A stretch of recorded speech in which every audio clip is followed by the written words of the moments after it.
But what is it that makes you love your wife or sisters love your husband when you look at them, you view them? There's a sacred geometry at play. Do you understand that? Mm.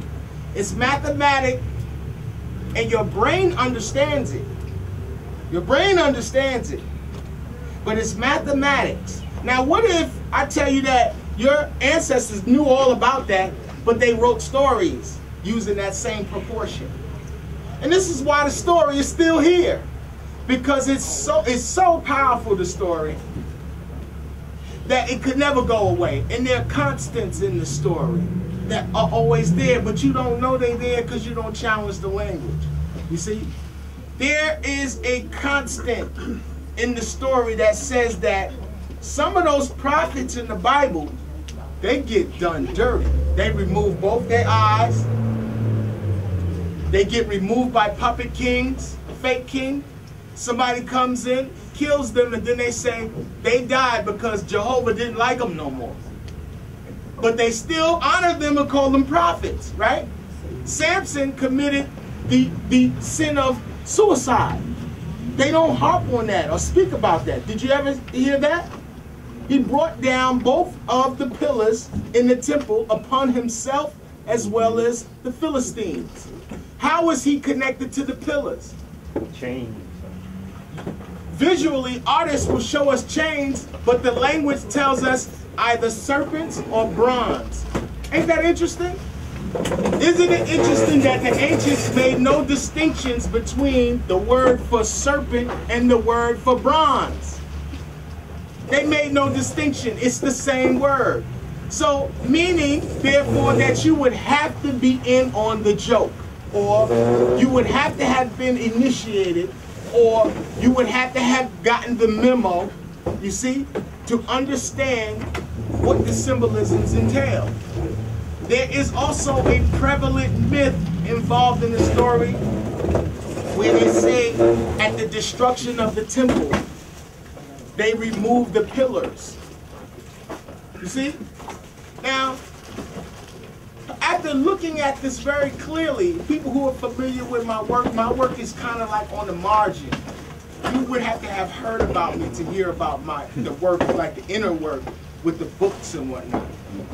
But I wrote a book called The Pillars that I put as an addendum to other books, and they were limitedly released, where I was describing and showing people that the ritual for 9/11 was a ritual to enact a union of everyone's consciousness on the planet, utilizing what is called awe, shock and awe. If I took out a stick of dynamite and I lit it right here, that is something, if you survived that, that is something you would never forget for the rest of your life. You would never forget it. You would forget everything that I said before that. You might forget me, but you won't never forget that instance, because you are hardwired to remember based and learn based off of appearances, you see, and how things affect your hormones, you see. So if you are under shock and awe, what occurs is you release hormones into your bloodstream directly that align the way you formulate your thoughts from that point on. They be telling you that specific functions that people do. Like, for instance, they'll tell you that the word astrologer, the word for magician and astrologer is Khartoum. Now, where is Khartoum? It's in Sudan. This is what happens. They will remove, it's called the gentilic term. If you've heard people say, whenever somebody tells you that the word nigger comes from Niger, they are giving you the gentilic association, where a people have adorned themselves, right, with a place or a location. But if someone says to you that you acting like a nigger, man, that's totally different now, right? They've removed the place and made it a function. You see? Now, based off of your knowledge of whatever that function is, or whatever climate the psychology entails, will determine how the script is understood. You understand? So now it says, wisdom, Hakma, as I told you before, understanding, and cunning. The word for cunning is Dav. Dav, when you hear cunning, he was wise. Dav, he was a baby with pineal function. You see? The Naphtali, the children of Naphtali. I got a question for you about Philadelphia. I've been here for 12 years. How do I get out, man? Well, I'm gonna tell you something. I'm gonna tell you something. People always say, yeah, the Chinese bus. People be saying that they say, yo, it's a cloud over Philadelphia. It's something. It ain't a cloud over downtown Philadelphia. I be seeing pilgrims. They getting their Philadelphia money. Yeah. They done found a way. And I'm gonna tell you something. We have a functioning community that is thriving economically. I'm not sitting in front of bums. These people that here are progressive. You all, what y'all have to do is separate yourself from the doctrine of gossip. You heard? If your leadership, if somebody say, where's your leadership? If I had not stood up in front of you and mentioned no other teacher, spoke about what nobody else ain't doing, you heard? None of that. I didn't do none of that. But this place reeks of feces when you're in the company of that. You heard? When you're around them teachers that they can't teach without talking about me. But I can teach without talking about them. How great is that? You heard? You heard? I'm in your town. I'm around your way. What's good? You heard? What's good? You heard? So, you know, don't leave Philadelphia, improve Philadelphia. You heard? Because Philadelphia is a thriving, it's a beautiful place. And what better, everybody can have a gun here. How about that? You can't have no gun no place. You heard? You can't have no gun no place. They catch you with a gun in New York City, you going under the jail. They got a bus that's going to take you right to the big house. With no stops. You heard? Express. So it's a lot of opportunities here. If people would just improve the quality of the people that they desire to get information from. You heard? Because there's information here. I come here, let me tell you something.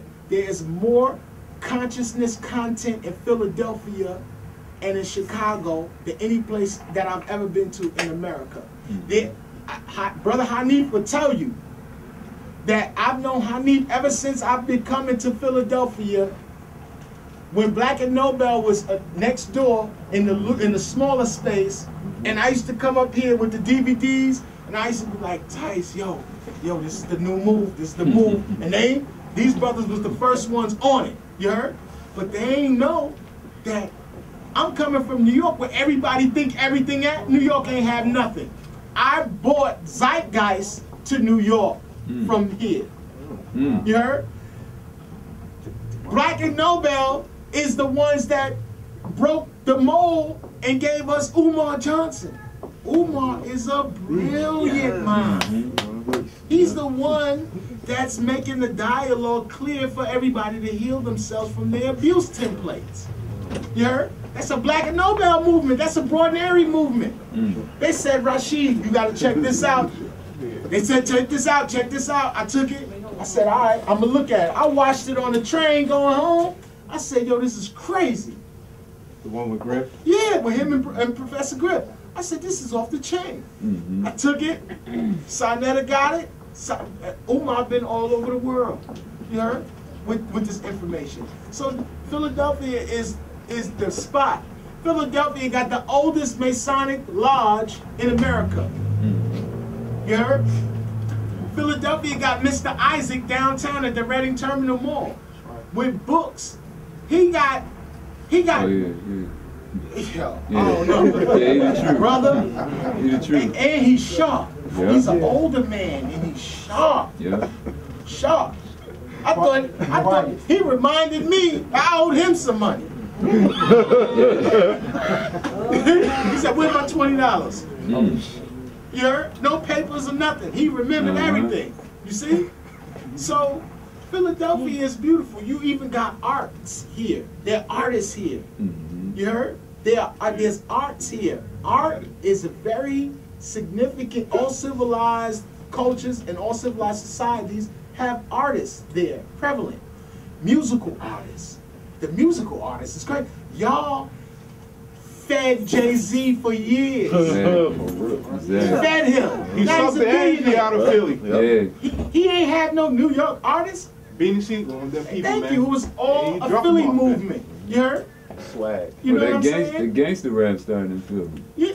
Schoolie D. D. Stop playing. What does that? In PSK, what does that mean? Feed started in Philadelphia too. For shizzle. You see what I'm saying? Will Smith with the first Grammy. You see what I'm saying? Philly, right there. You see what I'm saying? So I mean, we want to get our bread right. That's what we want to do in Philly. We want to have these type of discussions with quality people, quality content. You understand? And spread the word to other people, because word of mouth. Did y'all see a flyer for this event? No. You ain't see no flyer for this event. We didn't have to release a flyer for the event. You heard? This was word of mouth. Quality people told other quality people to come. You heard? You know? Thank you, Sister Tangi, for your promotion and your support as well. Thank you, Tice. Thank you, Brother Hakeem, who's not here. He's in he's shooting a film. You know what I'm saying? That's he's one of my business mentors, Hakeem. Brother Hakeem. He's when Philadelphia helped me feed my baby. I got a 3.5-year-old daughter. They was holding me down during my mother's pregnancy and all that to pay the bills. You heard? With this consciousness content. And there's no place in any city that I've ever been to that has 1, 2, 3, 4, 5, 6, 7, 8, 9, 10, 11 racks of consciousness. 11, 12, 13, 14, 15 racks of consciousness DVDs. No place in the country. So who wants to leave here? You want to improve what's here. There's all this real estate around here. They don't want no big money on it. All people got to do is come together, and you get a series of side hustles and have traffic where people come in different. You know, we share the wealth. You know what I'm saying? We share the wealth. So, you know, it's a lot here. And this is also the place where everybody starts movements. I like it. This is the city of believers.